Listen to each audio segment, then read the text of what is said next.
perfectly cooked pavlova really is a triumph of texture. Spongy in the middle, crispy on the outside. This is the challenge, my friends. Let's go through it together. I mean, the great thing about pavlova is like it's really light, so you can literally just like really eat a lot of it. This is my version of a classic Australian pavlova. So when you're half Thai, half Australian, you're eating a lot of like Thai mango sticky rice when you're growing up, but you're also eating a lot of pavlova. This is one of my family's all-time favorite desserts, and I'm sharing my recipe with you guys. All right, so the thing with the pavlova is you've got to have that like spongy, you know, sticky, marshmallowy interior, and then you've got to have that really crispy kind of meringue on the outside. It's a technique. It's a challenge, but I'm gonna show you my like foolproof method. Okay, let's start with the egg whites. Now, make sure you don't get any yolk in this mix, because then you won't get a really good egg white kind of fluff. So just be careful with getting the yolk out. Now, I like to just tip it straight into my hands because there are no sharp edges in your hands, unlike the shell. So you can just kind of move it between the two, just gently get that egg white off. Now, the size of your eggs are important here, and in the recipe that I've got on my website for you guys, I've actually given the measurement of the egg whites in grams, so that you can measure out exactly the right amount of egg white. You don't have to rely on, you know, big eggs, small eggs, you know, they can all be different. Okay, so this is where we get to like the secret tips kind of part. Everyone has a different way of making a pavlova. This is mine. I like to get in here straight away with some really high speed beating first of all, before I add anything else.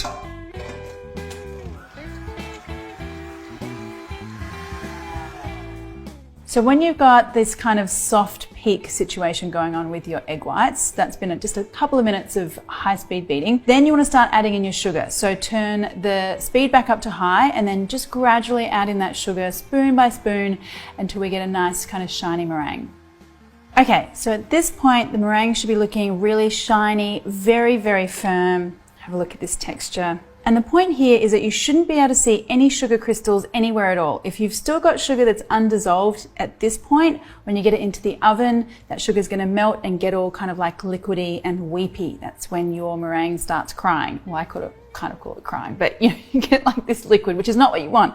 So make sure you can't see any sugar crystals here. And now what we want to do is kind of like firm up this meringue even more and stabilize it, and also kind of the next few ingredients will give us that sponginess on the inside and the crispy texture on the outside. So, and some corn flour, some vinegar,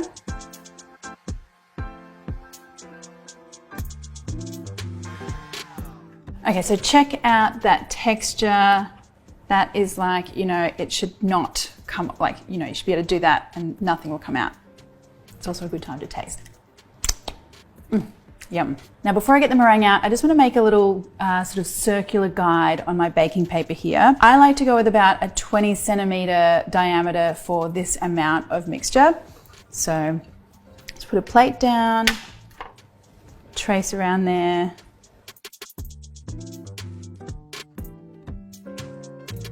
So now we can scoop out that meringue onto our tray.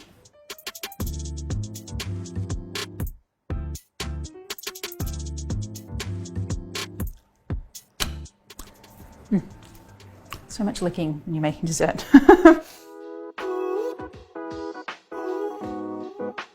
You want to spread this out. It might seem like it's sort of really tall and not very wide, but you will get a little bit of spread as it bakes in the oven. So that's why I like to go a bit taller and a bit smaller than you might think to start with. And then just kind of shape that around the sides, kind of create a few little sort of swirls, overhang kind of pieces. I like to kind of make the sides a little bit higher than the center, just so we've got a really nice shape and a nice kind of sort of indent for our topping at the end. Okay, now here's the thing with the pavlova. It's definitely not your like quick 10-minute kind of dessert. This now needs to go in a really low temperature oven. All the times and temps and measurements on my website, guys.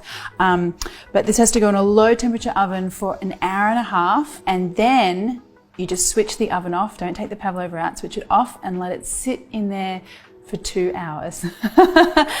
So all of that ring roll is purely to ensure that we get the right amount of like crispy crack on the outside and that beautiful sponge in the middle. That's what it's all about, my friends.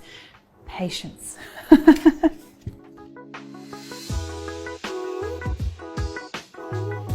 Okay, so to add a little bit of like extra sparkle to our pavlova, I'm going to do not just a whipped cream, but a coconut whipped cream. Yes. I love that coconut mango flavor. As I said, it's kind of like that, I guess, kind of like, you know, Thai mango sticky rice, kind of gives me those kind of vibes. Anyway, so with the coconut cream, I've had this guy sitting in the fridge overnight. Sort of fats in the coconut cream come up to the top and sort of solidify. So I want to take that solid or, you know, sort of more thicker creaminess off the top.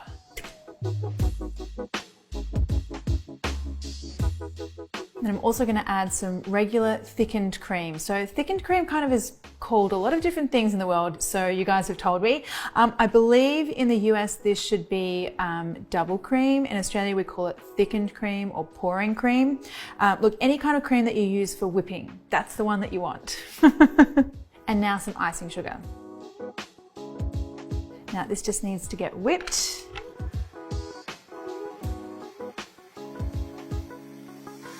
Oh wait, or maybe it's double cream. No, I said double cream. Maybe it's heavy cream. I think it's heavy cream. Someone needs to tell me in the comments, please. Thickened cream in the US is, there you go, insert. I don't want to get these things wrong.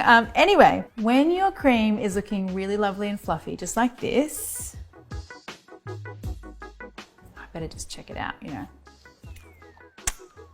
know. I just love that really subtle coconutty flavor you get with that cream. Ah, so lush. All right, let's get decorating.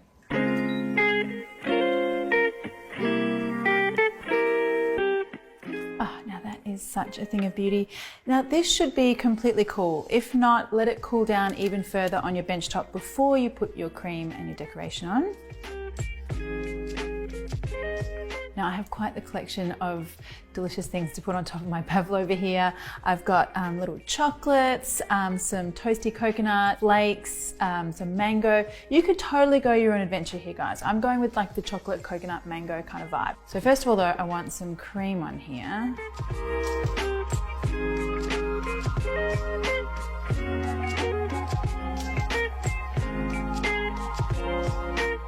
And then I want to kind of just drape those lovely slivers of mango all over the top. And now chocolate.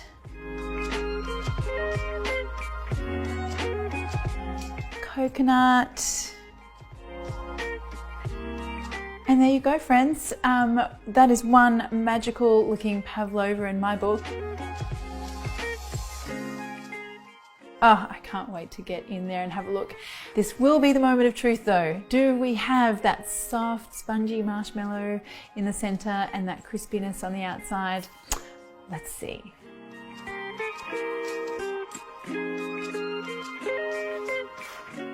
Oh, wow. Oh my goodness, look at that. Look at that marshmallow stuff going on. Oh my goodness. So exciting. Okay, I'm very, very proud of myself for this one, guys. This looks amazing.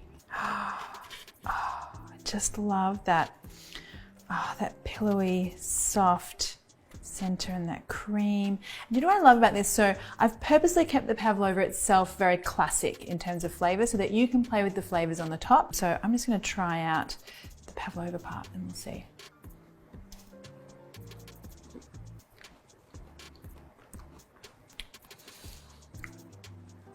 It should just melt. It should just like puff away. And you're left with just a beautiful little bit of coconut and that beautiful cream flavor. Textures, everything, just perfect. This is really good. Yum.